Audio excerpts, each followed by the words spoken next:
بسم الله الرحمن الرحيم. قال سبحانه وتعالى في كتابه: أعوذ بالله من الشيطان الرجيم، بسم الله الرحمن الرحيم. واعتصموا بحبل الله جميعا ولا تفرقوا. پاکستان یو دسی ایمو قدرمان ملک دے څه باندې مسلمانانو و د پاکستان وسیدونکو قرباني کړي دي. یغه جوړولې کې ټولو پاکستانیانو څه شیعه څه اهل سنت یغه استقلال پاره دغه پاکستان بشندگانو بهترین قرباني وکړلې. د دغه ملک بقا پاره موته پکار دی، پاکستان وسیدونکو ته پکار دی څه د دښنه مقابله وکړو.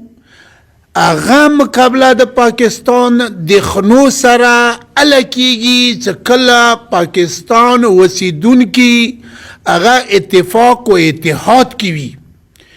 اتفاق و اتحاد علما، دانشور، دین علاوه هغه کسان چې هغه پاکستان کې خو صاحب د منصب دی، صاحب د مقام دی، خواک هغه ایمینگان دی، خواه هغه امپی دی، خواه هغه سینیټرز دی. دغو کسانو شرعی و قانونی اغا ذمہ داری دے څه پاکستان عوام پارا، پاکستان بشندگانو پارا اتفاق و اتحاد مظاهره وکي تا دا څه مو بیرونی دښنو سره بهترینه مقابله وکو. ځنه شونه داسې وي چې هغه د پاکستان تضعیف باعث وي. یو د هغوی نه د اخیری بیل دی چې هغه د پاکستان تضعیف باعث دی. پاکستان مسلمانانو کې تفریقی چول دی. پاکستان مسلمانان، پاکستان بشندگان، خواه اغا اهل تشیع دی یا اهل تسنن دی یا اهل سنت دی، اغا د اهل بیت اطهار علیهم السلام و د صحابه کرام څه اغا صحابه کرام څه اغا پیغمبر اسلام صلی الله علیه و آله وسلم ته قدرمن وو. اغا ټولو پاکستانیانو مسلمانان اغا ته د احترام قایل دي. خو ځنه شونه چې اغا باعث د مشکلاتو کیږي لکه اغا د اخیری بیل دی. اغه کې د صحابه کرام نه هټ کر ځنو کسانو اغه تحفظ و تقدس غواړي چې اغه تحفظ و تقدس مو اخچاته قیل یو چې اغه ته حضرت رسول الله صلی الله علیه و آله وسلم قیل وی. اندیشان سره اغه څه باعث د اتفاق و اتحاد دی اغه اهل بیت علیهم السلام دی و اغه منتخبین و منتجبین صحابه کرام دی چې اغه صدر اسلام کې اغوی اسلام پاره تکلیفونه کړی دي و اغه ټولو خلکو ته اغه احترام قادر اغه پاته دی.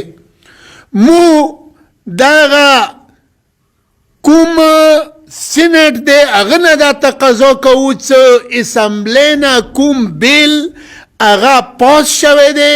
سینټ نه مو دا تقاضا کوو چې دا بیل پاس نه کی، دا بیل مسترد کی تا دا چې د پاکستان تقویت و مضبوطی پاره د دغه ملک دښنو سره مقابله کولې پاره چې بیرونی ملک چې د پاکستان کوم دښنه دي هغوی سره مو بهتره مقابله وکړو. کچیرې مو اتفاق کې وو، اتحاد کې وو، کچیرې مو یو د پاکستان بشنده څه هغه اهل تشیع دی، شیعه دی یا اهل سنت دی، هغوی کچیری مو اتفاق و اتحاد کیو مو د بیرونی ملک د پاکستان دخنه هغوی بهترین مقابله کولی شو.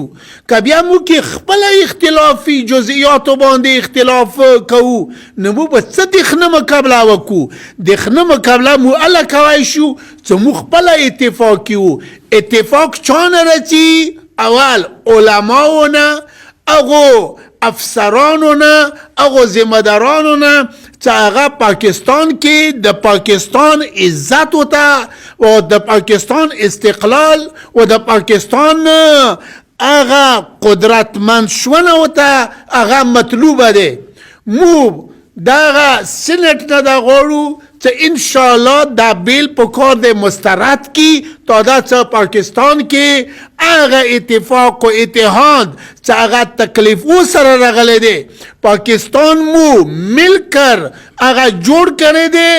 بیا به مل کر د پاکستان بقا پاره اندسې هغه کوششونه کوو، جدوجهد وکوو انشاءالله. و آخر دعوانا ان الحمد لله رب العالمين.